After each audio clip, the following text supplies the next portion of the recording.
صلی اللہ تعالی علی حبیبہ سیدنا محمد وعلی آلہ وبارک وسلم۔ کہتے ہیں کہ ایک دور میں کسی ملک کے اندر یہ قانون لاگو تھا کہ وہاں پر جو بھی بادشاہ ہوتا تھا وہ 1 سال وہاں پر حکومت کرتا تھا، اور 1 سال کے بعد اس بادشاہ کو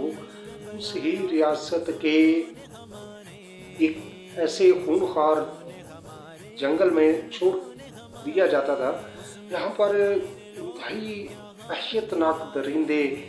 اور حشرات الارض جیسے کہ سانپ، بچھو وغیرہ ہوتے تھے کہ جو اس بادشاہ کو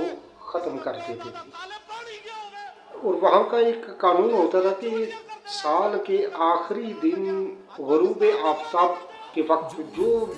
بندہ بھی اس ریاست میں داخل ہوگا اس ہی کو اگلے دن بادشاہ بنا دیا جائے گا 1 سال کے لیے۔ یوں 1 سال کی بادشاہت کا سلسلہ وہاں پہ برسوں سے چلا آ رہا تھا۔ اب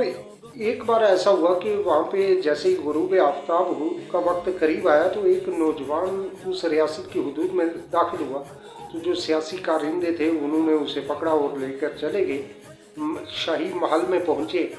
اور وہاں پہ جا کے اسے بتایا کہ ہمارے ملک کا یہ قانون ہے کہ جو سال کے آخری دن غروب آفتاب کے وقت جو بھی اس ملک کی حدود میں داخل ہوتا ہے ہم اسے 1 سال کا بادشاہ بنا دیتے ہیں، تو لہٰذا آپ بھی داخل ہوئے ہیں، تو لہٰذا آپ آج کے بعد آپ نے 1 سال تک بادشاہت کرنی ہے۔ وہ نوجوان جو ہے وہ خوش بھی ہو گیا، لیکن جیسے ہی اسے اگلی بات کا پتہ چلا تو وہ بڑا رنجیدہ بھی ہوا، پریشان بھی ہوا کہ جب اسے ساتھ میں یہ بھی بتا دیا گیا، اس نے پوچھا کہ 1 سال کے بعد کیا ہوگا؟ انہوں نے بتایا کہ بھائی 1 سال کے بعد آپ کو بھی دیگر ان بادشاہوں کی طرح جو 1 سال کے بادشاہ بنے تھے انہی کی طرح آپ کو بھی ایک ویران جنگل میں چھوڑ دیا جائے گا، جہاں پر آپ وہاں کے درندوں اور حشرات الارض، سانپ اور بچھو کا نوالا بنیں گے، اور اس طرح آپ کی کہانی ختم ہو گئی۔ تو جہاں پہ وہ نوجوان 1 سال کی بادشاہت پہ خوش تھا، وہیں پہ اسے یہ بھی کنفرم ہو چکا تھا کہ اب میری زندگی کا بس یہی 1 سال باقی ہے، تو لہٰذا وہ رنجیدہ بھی تھا۔ 2-3 دن گزرنے کے بعد اس نے ایک پلاننگ بنائی اور پلاننگ کے تحت حکم شاہی جاری کر دیا کہ جہاں پہ وہ جانا ہے، مطلب وہ جو جنگل تھا اس جنگل کے اندر تک ایک بہترین سڑک بنائی جائے اور وہاں پر ایک خوبصورت محل ڈیزائن کیا گیا، یہ محل یہاں پہ فوراً تیار کیا جائے۔ کچھ مہینوں میں وہ محل تیار ہو گیا۔ اب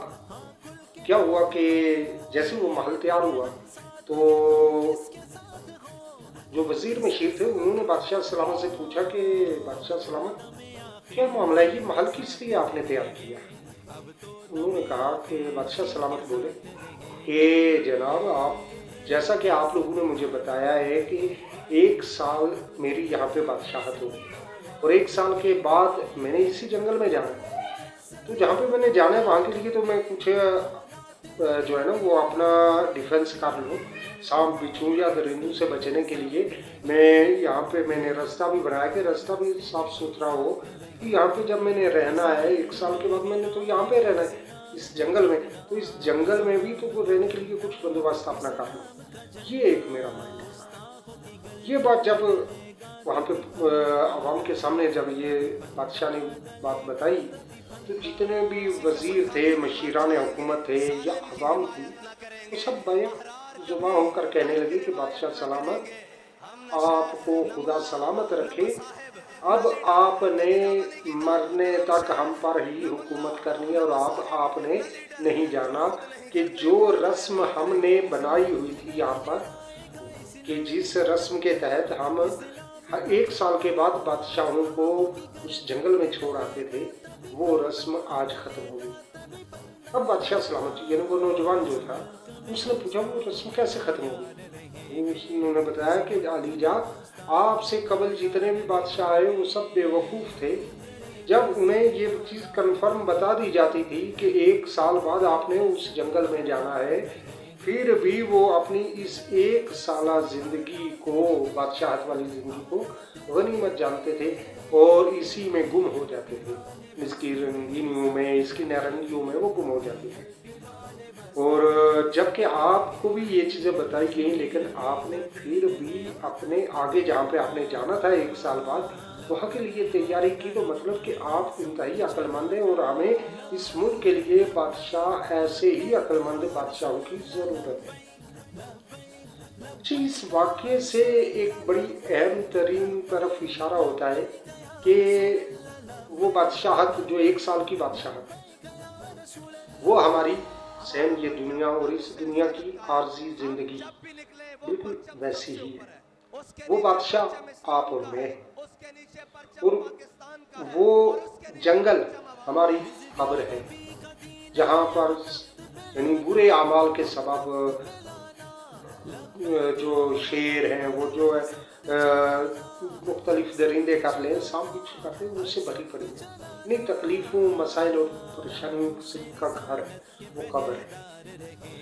ہم کو یہ چیز کنفرم بھی ہے کہ مرنا ہے اور وہاں پہ جانا ہے، آخرت میں قبر پر میں جانا ہے،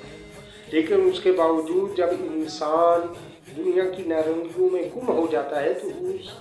1 سال کے بادشاہوں کی طرح، وہ جو بے وقوف بادشاہ تھے ان کی طرح، وہ انسان بھی بے وقوفیاں کر کر کے اپنی جان گوا بیٹھتا ہے، اور اپنے اصل مقصد سے ہٹ کر جب وہ زندگی گزارتا ہے تو پھر اس کی آخرت، یعنی وہ جنگل میں جب وہ قبر میں جائے گا تو اس کو سانپ بچھو وغیرہ ہی کھا رہے ہوں گے۔ اور جو اس ذہین آخری بادشاہ کی طرح، ذہین اور عقل مند بادشاہ کی طرح جہاں دنیا میں رہنا ہے اتنا دنیا کے لیے، اور پھر جہاں پہ آگے جانا ہے تو وہاں کا بھی گھر، وہاں کے راستے اور وہاں کی سجاوٹ یہ بھی تو کرنی چاہیے، یعنی کہ ہمیں بھی قبر کی تیاری کرنی چاہیے، کیونکہ قبر کی زندگی ایک بڑی لمبی زندگی ہے، اور اللہ تبارک و تعالیٰ قرآن پاک میں ارشاد فرماتا ہے کل من علیہا فعال، ہر چیز کو فنا ہونا ہے، تو اس زندگی میں بقا نہیں ہے۔ اب ہمارے پاس زندگی ہوتی ہے 50 سال، 60 سال، 70 سال، اور ہم اس میں ہزاروں سال کا جو پلاننگ ہے وہ ہماری ہزاروں سال کی پلاننگ ہوتی ہے، جبکہ جو زندگی ہماری ہزاروں سال پہ محیط ہے، یعنی قبر و آخرت کی، برزخ کی جو زندگی ہے وہ ہزاروں سال کی ہے، وہ اللہ ہی جانے، یا اللہ کے بتائے سے اللہ کے رسول صلی اللہ علیہ وسلم جانے، ہم اس کے بارے میں کچھ بھی نہیں سوچتے۔ اللہ تبارک و تعالیٰ ہمیں اس طرح اپنی آخرت، اپنی قبر کے بارے میں بھی سوچنے کی توفیق عطا فرمائے، اور ہمیں اس آخری ذہین 1 سال کے بادشاہ کی طرح بننے کی توفیق عطا فرمائے۔ ویڈیو ختم ہونے سے قبل آپ سے ریکویسٹ ہے کہ اس چینل کو سبسکرائب بھی کر دیجیے، بیل آئیکن کے بٹن کو پریس بھی کر دیں۔ ویڈیو پسند آئی ہو تو لائک لازمی کریں، اور اگلا موضوع آپ بتائیں کہ اگلا کس موضوع پہ آپ ویڈیو دیکھنا چاہتے ہیں۔ تو انشاءاللہ آج کی یہ ویڈیو 1 دن کا بادشاہت، اس سے لیتے ہیں آپ سے اجازت۔ آئندہ پھر ملیں گے ایک کسی خوبصورت بات پر۔